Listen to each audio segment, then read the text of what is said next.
অনেক দিন আগের কথা। লতা তার ঠাকুমার সাথে একটা ছোট গ্রামে থাকতো। ঠাকুমা ছাড়া লতার তিনকুলে আর কেউ ছিল না। হঠাৎ একদিন লতার ঠাকুমা খুব অসুস্থ হয়ে পড়ল। হাজার বৈদ্য দেখেও সে তার ঠাকুমাকে সুস্থ করতে পারল না।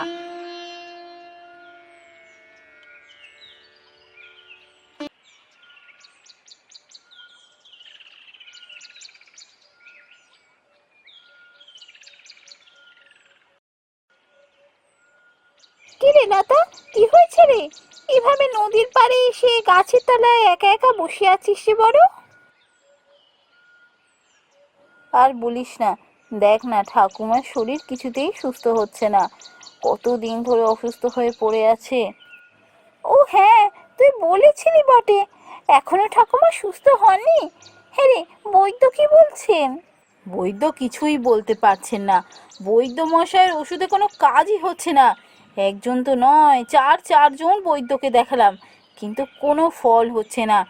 কি যে হলো কিচ্ছু বুঝতে পারছি না। আমি যে এখন কি করি? তুই এক কাজ কর লতা, আর বৈদ্য দেখিয়ে কাজ নেই। তোকে এক সাধু বাবার কথা বলছি। শুনেছি এই সাধু বাবা সর্বজ্ঞ। তুই ওই সাধু বাবার কাছে যা, নিশ্চয়ই কোনো পথ পাবি। তাই বুঝি?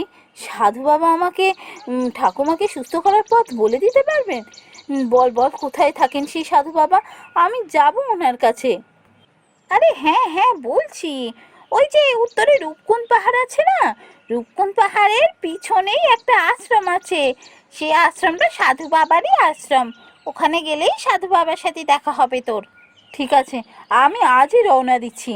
শোন, তুই না, আমি যতদিন থাকবো না, একটু ঠাকুমাকে দেখাশোনা করিস। ঠাকুমা তো বাড়িতে একেবারে একা থাকবে। আরে হ্যাঁ হ্যাঁ, তুই ও সব নিয়ে একদম ভাবিস না। আমি প্রতিদিন দুবেলা গিয়ে ঠাকুমাকে দেখে আসবো। ঠাকুমা সব কাজ করে দেবো। তুই নিশ্চিন্তে সাধু বাবার কাছে যা।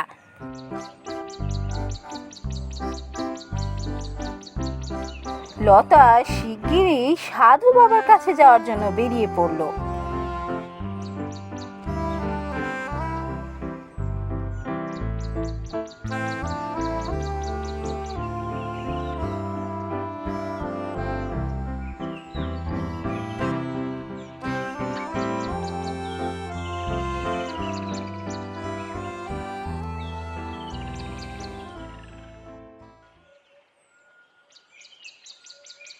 তুই এখানে আসবি আমি জানতাম।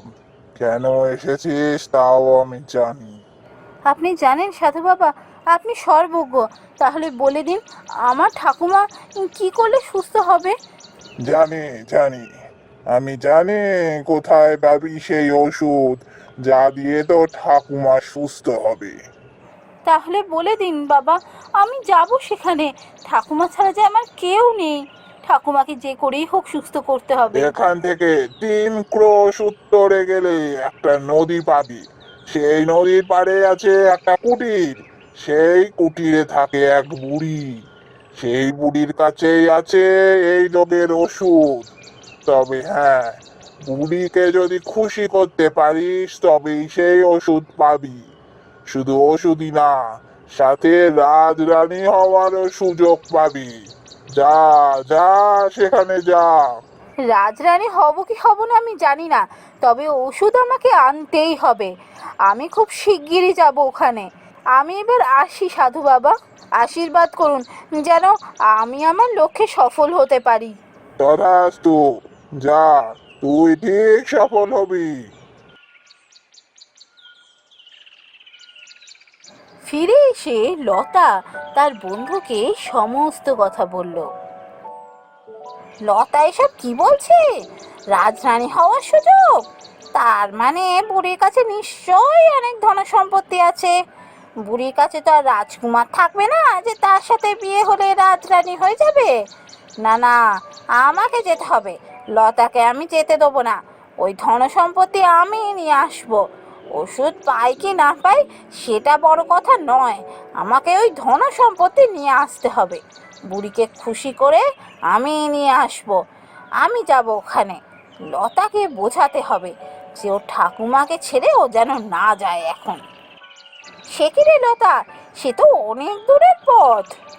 এত দূরের পথ তুই যাবি কি করে? যত দূরের পথই হোক আমাকে যেতেই হবে।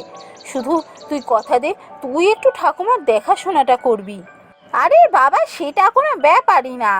এই যে তুই ছিলি না, ঠাকুমার কি কোনো অসুবিধা হয়েছে?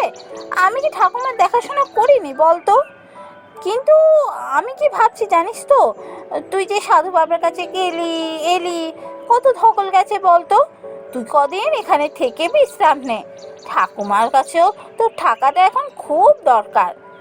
আমি আমি যাচ্ছি, তোকে যেতে হবে না। আমি তোর হয়ে যাব আর ঠাকুমার ওষুধ নিয়ে ঠিক ফিরে আসবো। সে কি, তুই যাবি? সে তো অনেক দূরের পথ। এতটা রাস্তা হেঁটে যাওয়া ফেরা, তার উপর বুড়িমা কি বলবেন জানি না। বুড়িমাকে খুশি করতে হবে। না না, তুই এত কেন কষ্ট করবি আমার জন্য? তুই এখানে থাক, আমি যাব। লতা, তুই এভাবে বলে আমাদের বন্ধুত্বটাই নষ্ট করছিস। আমি কি তোর জন্য এটুকু করতে পারি না বল?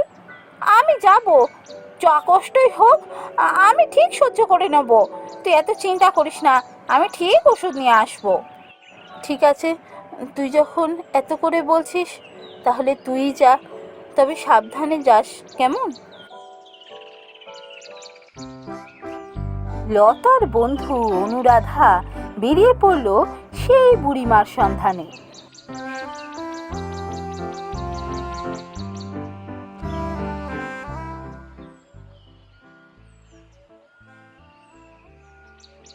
দিদি, ও দিদি, একটু দাঁড়াও না। এ কি, ওখানে একটা মেয়ে বসে আছে দেখছি, আমাকে এভাবে পিছু ডাকলো কেন? এই, কি হয়েছে? তুই আমায় ডাকছিস কেন? আমার খুব জল তেষ্টা পেয়েছে, আমায় একটু জল খাওয়াবে? পাশেই তো নদী রয়েছে, আমাকে কেন বলছিস? জানা নিজে গিয়ে খেয়ে নে না জল। আমার নদীতে নামতে বড্ড ভয় করছে, আমার বড্ড তেষ্টা পেয়েছে, একটু জল এনে দাও না। না না, আমি পারবো না। শুভ কাজে যাচ্ছে, পিছু থেকে সব গন্ডগোল করে দিল। আমি পারবো না, জল খেতে ইচ্ছে হলে যা, নিজে গিয়ে জল খেয়ে নে।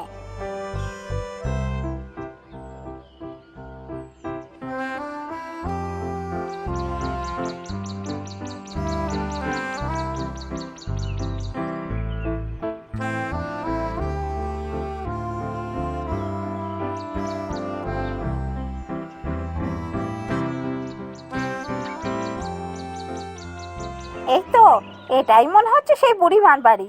নদীর ধারে একটাই বাড়ি রয়েছে। হ্যাঁ হ্যাঁ, এটাই সেই বুড়িমার বাড়ি। যাই, ভেতরে যাই।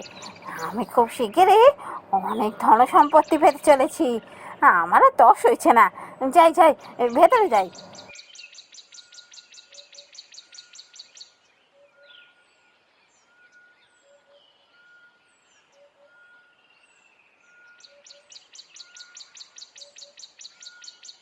কে কে বাচ্চা? আমি আমি অনুরাধা বুড়িমা। আমি আসলে তোমার কাছে এসেছি। ও, বুঝেছি বাচ্চা, বুঝেছি। আর কিছু বলতে হবে না। শোনো বাচ্চা, আমার শরীরটা ভালো নেই। তোমাকে একটা কাজ করতে হবে। কাজ? হ্যাঁ হ্যাঁ বুড়িমা, বলুন না কি কাজ, আমি এক্ষুনি সেই কাজ করে দেবো। এই এই যে জঙ্গলটা দেখতে পাচ্ছ, ওই জঙ্গলে একটা সোনালি পাখি আছে। ওর কাছ থেকে একটা ফুল নিয়ে এসো। ওই ফুলের গন্ধ শুকলে আমি সুস্থ হয়ে যাব। হ্যাঁ হ্যাঁ বুড়িমা, আমি এক্ষুনি সেই ফুল নিয়ে আসছি, তুমি কিচ্ছু চিন্তা করো না।